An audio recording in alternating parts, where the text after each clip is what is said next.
AI tools တွေတစ်ခုပြီးတစ်ခုလိုက်ချက်နေရတာနဲ့အချိန်နေကုန်လူလဲပြင်ပန်းနေပြီလားခဏလေးအဲ့ဒီလိုအလွတ်ချက်နေစရာမလိုတော့ပါဘူးဒီနေ့မှာတော့အဲ့ဒီဒုက္ခကနေလွတ်မြောက်ပြီးကိုတော်ပဲတိတအလုပ်လုပ်ပေးမဲ့ကိုပိုင် AI engine တစ်ခုကိုဘယ်လိုတိဆောက်မလဲဆိုတာတဆင့်ချင်းစီရှင်းပြသွားမှာပါဟုတ်တယ်နေနိုင်လို့ကို AI2 အသစ်တွေကထပ်နေတာဆိုတော့ဟာဘယ်ဟာကိုလေးလိုက်ရမှမသိဘဲကဒီဆိုင်ရမှမသိနဲ့ခေါင်းတွေတော့မူလာတော့ဟုတ်တယ်မလားအမှန်တော့လေဒါကလူတိုင်းလို့ကြုံနေရတယ်ပြဿနာတစ်ခုပါပဲအဲ့တော့လျှို့ဝှက်ချက်ကဘာလဲဆိုတော့ထွက်သမျှအထူးအသစ်တိုင်းကိုလိုက်ကျက်နေဖို့မဟုတ်ဘူးဗျာတကယ်အဲ့ဒီနေ့ကရေရှည်မှာလုံးဝအလုံးမဖြစ်ပါဘူးဘာလို့လဲဆိုတော့ထူးတစ်ခုကိုကျွမ်းကျင်သွားပြီလို့ကိုထင်လိုက်တဲ့အချိန်မှာပဲနောက်ထပ်ထူးအသစ်တွေကဒူးလက်တွေထပ်ပေါ်လာအောင်ပါပဲလ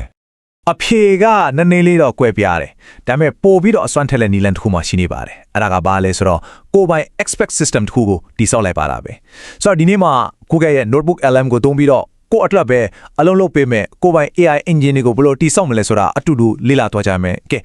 အားလုံးအစီအစဉ်ဖြစ်ပြီဆိုရင်ဆက်လိုက်ကြအောင်ဗျာဟုတ်ပြီဒီနေ့ကျွန်တော်လေ့လာသွားမယ့်အကြောင်းအရာတွေကတော့အရင်ဆုံး AI tool တွေအများများနေတဲ့ပြဿနာကြောင့်ရင်ပြောမယ်ပြီးရင်ကိုပိုင်စနစ်တိစောက်ပုံကိုသွားမယ်အဲ့မှာမှ engine ၃မျိုးဖြစ်တဲ့ To Discoverer Ghostwriter ပြီးတော့ Text Show Expert တို့ကိုဘယ်လိုစောင့်မလဲဆိုတာကိုကိုချင်းစီကြည့်မယ်နောက်ဆုံးမှာတော့ဒီနီလန်ကဘာလို့ပိုကောင်းလဲဆိုတာကိုပြောပြသွားမှာပါကဲဒါဆိုပထမဆုံး engine တစ်ခုကိုစလိုက်ကြရအောင်ဒါကတော့ To Discoverer ပါဒါကဘယ်လိုမျိုးလဲဆိုတော့ကိုလိုချင်တဲ့ project တစ်ခုအတွက်အကောင့်ဝန် tool တွေကိုကိုယ့်အစားရှာပေးမဲ့ကိုပိုင်စမ်းသစ်တည်ထွင်မှုဆိုင်ရာကျွမ်းကျင်သူတယောက်ကိုခန့်လိုက်တယ်လို့ပါပဲကဲဒီ tool discoverer ကိုတိစောက်ရတာဘယ်လောက်တောင်လွယ်တယ်လဲဆိုတာကြည့်လိုက်အောင်နော် Google Notebook LM မှာ new notebook အသစ်တစ်ခုယူမယ်ပြီးတာနဲ့ကိုယုံကြည်ရတဲ့နည်းပညာသတင်း website တွေဥပမာ Rundown AI ကို The Neuron တို့လိုမျိုး source တွေကိုထည့်မယ်ပြီးရင် AI ကိုဘယ်လိုအလုပ်လုပ်ရမလဲဆိုတာကိုညွှန်ကြားချက်လေးပေးလိုက်မယ်အဲ့ဒါပြီးတာနဲ့ကိုသိချင်တဲ့ tool တွေအကြောင်းကိုမေးလိုက်ရုံပါပဲလွယ်လွယ်လေးနော်ဒီမှာအရေးကြီးဆုံးကအဲ့ဒီ custom instruction အပိုင်းပဲ AI ကိုဘာလုပ်ခိုင်းမှလဲဆိုတာတိတိကျကျပြောရမယ်ဥပမာသင်ဟာ creative agency တစ်ခုရဲ့စံသစ်တည်ထွင်မှုဆိုင်ရာကြီးကဲတယောက်လိုပြုမှုပါပေးထားတဲ့ source တွေကနောက်ဆုံးရသတင်းလွှာတွေကိုသုံးသပ်ပြီးအချက်လက်တွေကိုပေါင်းစပ်ပေးပါဆိုပြီးသူရဲ့အခန်းကဏ္ဍနဲ့တာဝန်ကိုရှင်းရှင်းလင်းလင်းသတ်မှတ်ပေးလိုက်တာအဲ့ဒီလို role တစ်ခုသတ်မှတ်ပေးလိုက်တဲ့အခါမှာ AI ကရေးပြည့်အဖြစ်တွေပေးတာမျိုးမဟုတ်တော့ပဲတကယ်ကျွမ်းကျင်သူတယောက်လိုတွေးခေါ်တာပဲဥမာအနေနဲ့ပေါ့နော် budget နည်းနည်းနဲ့ရိုက်မဲ့တိုက်ပန်စလန်တို့ရုပ်ရှင်တစ်ခုအသက်အကောင်းဆုံး text stack ကိုအကြံပြုပါလို့မေးလိုက်တယ်ဆိုတော့အဲ့ဒီကမှာ AI ကကိုပေးထားတဲ့ယုံကြည်ရတဲ့ news source တွေကိုပဲအခြေခံပြီးတော့ခိုင်လုံအကြံပြုချက်တွေ to recommendation တွေကိုပြန်ပေးလာလိမ့်မယ်ဒါက Google မှာအပေါ်ယံချလိုက်လို့ရတဲ့ရေးပေးအချက်လက်တွေထက်အများကြီးပိုပြီးတည်ကြတယ်ပိုပြီးလည်းအားကိုးရတယ်ကဲနောက်တစ်ခုကတော့ကျွန်တော်တို့ရဲ့ဒုတိယ engine Ghostwriter ပါဒါကဘသူတွေအတွက်အရင်သုံးဝင်လဲဆိုတော့ကိုသဘောကျတဲ့ content creator တယောက်ရဲ့ရေးသားဟန်တိုင်း content တွေဖန်တီးခြင်းတဲ့သူတွေအတွက်ပဲဟိုရေးပြရဆန်းတဲ့ AI ရေးသားတွေနဲ့ခွဲထွက်ခြင်းနဲ့ဆိုရင်ဒါအကောင်းဆုံးနည်းလမ်းပဲဒီအချင်းတိစပုံကလည်းရိုးရှင်းနေတော့မှာပဲ notebook အသစ်တစ်ခုယူမယ်ကိုသဘောကျတဲ့ creator ရဲ့ရေးသားဟန်ကို AI ကကောင်းကောင်းနားလည်နိုင်ဖို့သူ့ရဲ့နာမည်ကြီးဆောင်းပါးဖြစ် video script link ဖြစ်အနည်းဆုံး3ခုလောက်ကို copy ကူပြီး notebook LM မှာ source အဖြစ်ထည့်ပေးလိုက်ပါပြီးရင်သူ့ရဲ့ရေးသားအတိုင်းရေးဖို့ညွှန်ကြားချက်လေးပေးပြီးကိုရေးချင်တဲ့ခေါင်းစဉ်တွေ script ရေးခိုင်းလိုက်ရုံပဲဒီနေရာမှာတော့ AI Odin ဟာ professional ghostwriter တယောက်ပါပြီးဟာရဲ့ source တွေကအရေးအသားဟန်အရှင်အဟုန်တဲ့ဝါရတွေကိုတေးသေးရှာသုံးသပ်ပြီးအကြောင်းအရာအသစ်တွေကဒီ style အတိုင်းပြန်လဲရေးသားပေးပါလို့ညွှန်ကြားရမှာဒီလိုပြန်လိုက်တဲ့အခါ AI ကကိုပေးထားတဲ့နမူနာတွေကိုလေ့လာပြီးအတန်ထားကစဒူဘရေးသားပေးတော့မှာပေါ့ကဲတတိယမြောက် engine ကတော့တော်လီအစွမ်းထက်တယ် text expert ပါဒါဘာလို့ပဲမှလဲဆိုတော့ mid journey လိုမျိုးရှုပ်ထွေးတဲ့ tool တွေရဲ့ manual tool ကြီးတွေကိုအစားဆုံးထိုင်ဖတ်နေစရာမလိုပဲကျွမ်းချင်းသုံးနိုင်ဖို့အတွက်ပဲ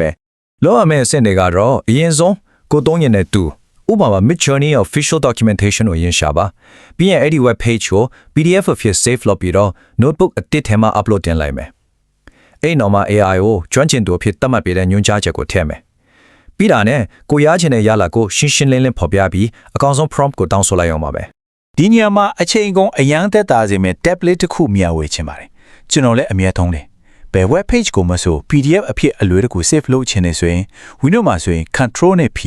Mac မှာဆိုရင် command နဲ့ P ကိုနှိပ်လိုက်ပါပြီးရင် save as PDF ကိုရွေးလိုက်ရုံပဲဒါဆို documentation တွေကိုစက္ကန့်ပိုင်းအတွင်းစုစည်းနိုင်ပြီဒီ engineer တဲ့အရေးကြီးဆုံးညွှန်ကြားချက်ကတော့တင်ဟာ senior prompt engineer တယောက်လို့ပြုမှုပါမြေတမ်း upload လုပ်ထားတဲ့ technical documentation ကိုပဲခိုးကြရမယ်လိုအပ်တဲ့ prompt နဲ့အတူဘာကြောင့်ဒီလိုရေးရတယ်ဆိုတဲ့ technical reasoning ကိုပါရှင်းပြပါဆိုတာပါပဲဒါကဘာကိုတိကျစီလဲဆိုတော့ AI ကိုစိတ်ကူးပေါက်ရဖြစ်တဲ့ပေးတာမျိုးကိုနေတားဆီးပြီးကိုပေးထားတဲ့ခိုင်မာတဲ့အချက်လက်ပေါ်မှာပဲအခြေခံပြီးဖြည့်ပေးဖို့အာမခံလိုက်တာပဲဥပမာပေါ့ Midjourney မှာစက်ရုံမြေလို့တလုံးရဲ့ macro shop ပုံရဖို့တဲ့ prompt ရေးပေးပါလို့မေးလိုက်တယ်ဆိုပါတော့အဲ့ဒီခါမှာ AI ကကို upload လုပ်ထားတဲ့ Midjourney manual ဒီပြန်ဖတ်ကိုကားပြီးတော့ aperture lighting shutter speed camera angle စတဲ့အတိစိတ် parameter တွေအကုန်ပါဝင်တဲ့တိကျမှန်ကန်တဲ့ prompt တစ်ခုကိုသူ့ရဲ့ technical reasoning နဲ့တကွဖန်တီးပေးပါလိမ့်မယ်အန်တော့ဆရာပဲနော် ကဲ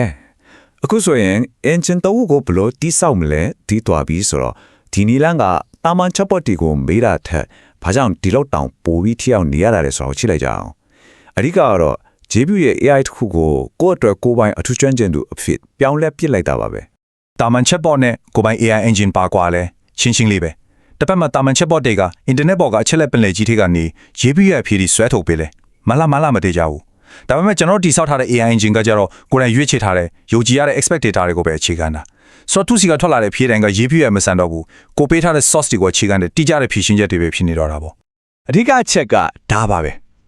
ဒါ chatbot တစ်ခုကိုမေးဖို့မင်းနေတာမဟုတ်တော့ဘူးကိုယ်တိုင်ရွေးချယ်စူးစီးထားတဲ့ကျွမ်းကျင်သူတွေရဲ့အသိပညာတွေပေါ်မှာလေ့ကျင့်ပေးထားတဲ့ specialist တယောက်ကိုတိကျတဲ့အလုပ်တွေအတွက်အမိန်ပေးခိုင်းနေတာနဲ့အတူတူပါပဲအနာကကိုယ့်လက်ထက်မှာရှိသွားပြီ